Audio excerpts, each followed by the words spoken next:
All the students eager to learn English are welcome to our channel Learning English. Today's lesson relative adjectives.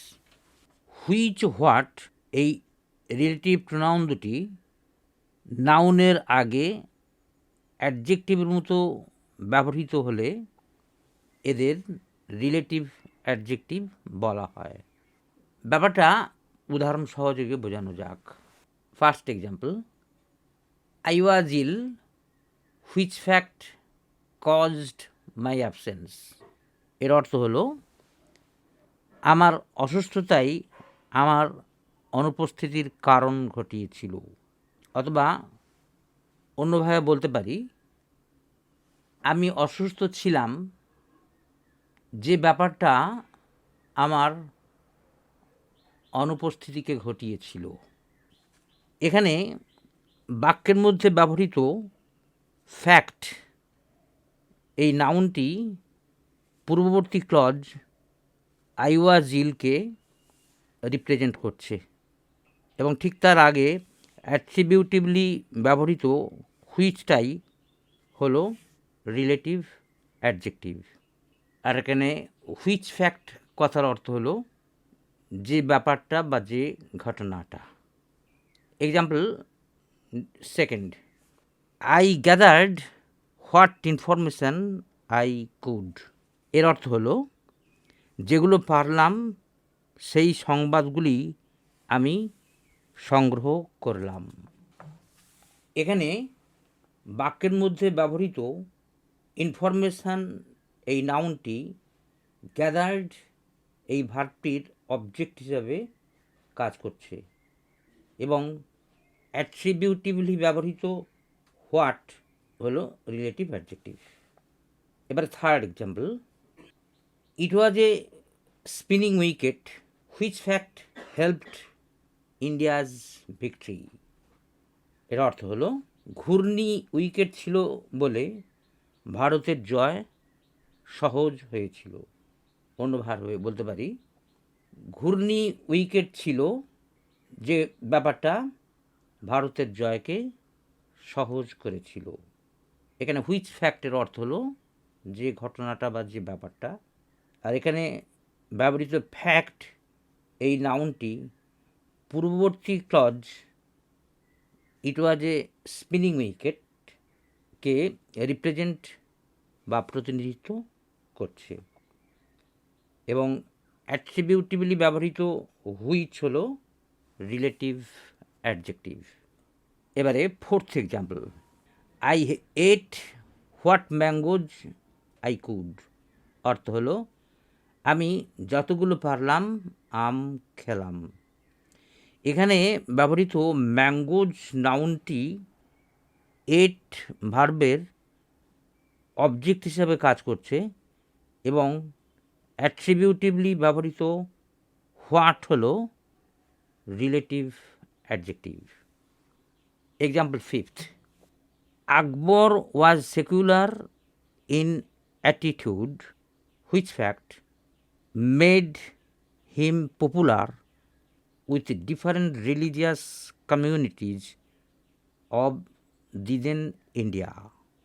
অর্থ হলো আকবরের মধ্যে একটা ধর্মনিরপেক্ষ দৃষ্টিভঙ্গি থাকার কারণেই তিনি তৎকালীন ভারতবর্ষের বিভিন্ন ধর্ম সম্প্রদায়ের মধ্যে জনপ্রিয় ছিলেন। অন্যভাবে বলতে পারি, দৃষ্টিভঙ্গিতে আকবর ছিলেন ধর্মনিরপেক্ষ, যে ব্যাপারটা তৎকালীন ভারতবর্ষের বিভিন্ন ধর্ম সম্প্রদায়ের কাছে তাকে জনপ্রিয় করেছিল। এখানে ব্যবহৃত ফ্যাক্ট নাউনটি পূর্ববর্তী clause Akbar was secular in attitude এর রিপ্রেজেন্টেটিভ হিসাবে কাজ করছে এবং অ্যাট্রিবিউটিভলি ইউজড হুইচ হলো রিলেটিভ অ্যাডজেক্টিভ। আর এই হুইচ ফ্যাক্ট এই ফ্রেজটার অর্থ হলো যে ব্যাপারটা বা যে ঘটনাটা। Example 6th. The world is full of sorrow, which fact made him renounce the world. অর্থ হলো জগৎটা দুঃখময় হয় তিনি সংসার ত্যাগ করেছিলেন, বা অন্যভাবে বলতে পারি জগৎটা দুঃখময়, যে ব্যাপারটা বা ঘটনাটা তাকে সংসার ত্যাগ করিয়েছিল। এখানে নাউন ফ্যাক্ট পূর্ববর্তী clause the world is full of সরোজকে রিপ্রেজেন্ট করছে এবং অ্যাট্রিবিউটিভলি ইউজড হুইচ হলো রিলেটিভ অ্যাডজেক্টিভ। এবারে 7th example. The area is infested with mosquitoes, which fact causes the outbreak of malaria. অর্থ হলো এলাকাটি মশাতে উপদ্রুত হওয়ার ফলে ম্যালেরিয়ার প্রাদুর্ভাব ঘটে। অথবা অন্যভাবে বলতে পারি এলাকাটি মশাতে উপদ্রুত, যে ব্যাপারটা ম্যালেরিয়ার প্রাদুর্ভাব ঘটায়। এখানে হুইচ ফ্যাক্টের হুইচ হলো রিলেটিভ অ্যাডজেক্টিভ, যেটা নাউন ফ্যাক্টকে কোয়ালিফাই করছে। আর এই ফ্যাক্ট পূর্ববর্তী পুরো clause the area is infested with mosquitoes এটাকে প্রতিনিধিত্ব করছে। এবারে এক্সাম্পল 8।